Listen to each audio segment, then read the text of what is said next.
Hello, everyone. Today we'll be exploring one of the most fascinating and essential systems in the human body, the reproductive system.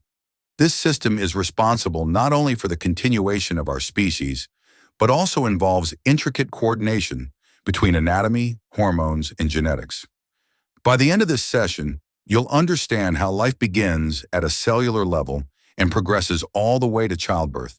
In this lecture, we will systematically break down the reproductive system. First, we will study the structure of male and female reproductive organs. Then we'll move into hormonal regulation, particularly the menstrual cycle. We'll also examine how gametes are formed through spermatogenesis and oogenesis, followed by understanding how sex is genetically determined. Finally, we'll cover pregnancy, childbirth, and various contraceptive methods. The male reproductive system is primarily designed for the production, maturation, and delivery of sperm.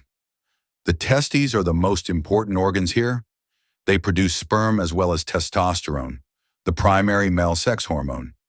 Inside the testes are seminiferous tubules, where spermatogenesis occurs.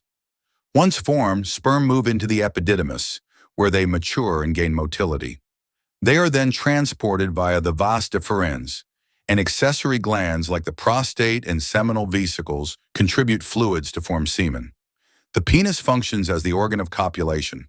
The female reproductive system has multiple roles, producing ova, facilitating fertilization, and supporting fetal development. The ovaries produce eggs and secrete hormones such as estrogen and progesterone.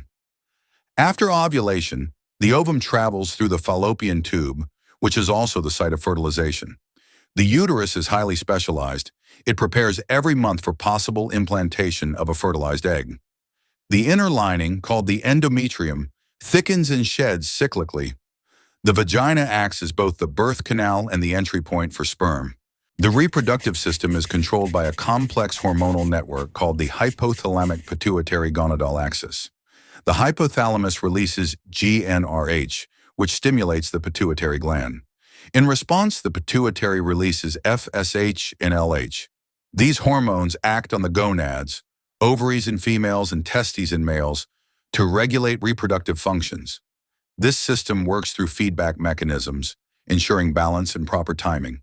The menstrual cycle is a monthly cycle preparing the female body for pregnancy.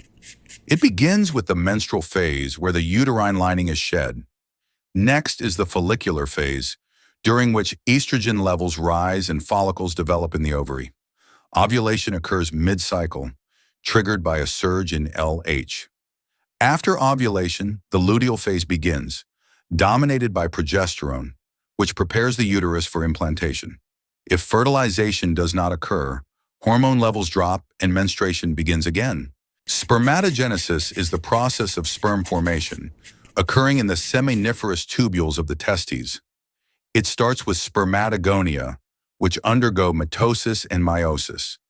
This results in the formation of 4 haploid sperm cells.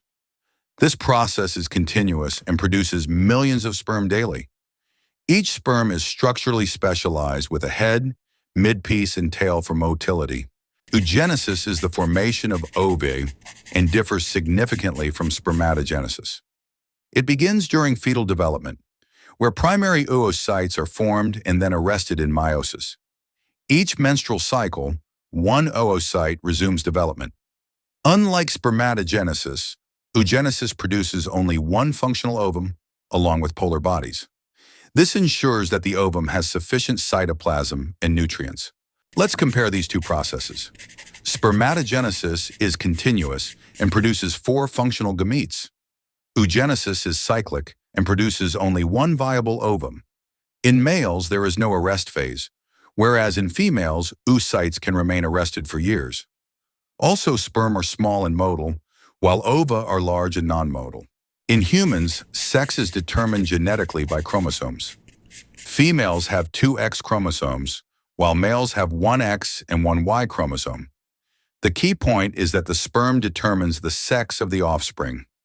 If an X-bearing sperm fertilizes the ovum, the result is female. If a Y-bearing sperm fertilizes the ovum, the result is male. The SRY gene on the Y chromosome initiates male development. Fertilization occurs in the fallopian tube when a sperm successfully penetrates the ovum. This results in the formation of a zygote. The zygote undergoes multiple divisions to form a blastocyst. This blastocyst then travels to the uterus and implants into the endometrial lining. This marks the beginning of pregnancy.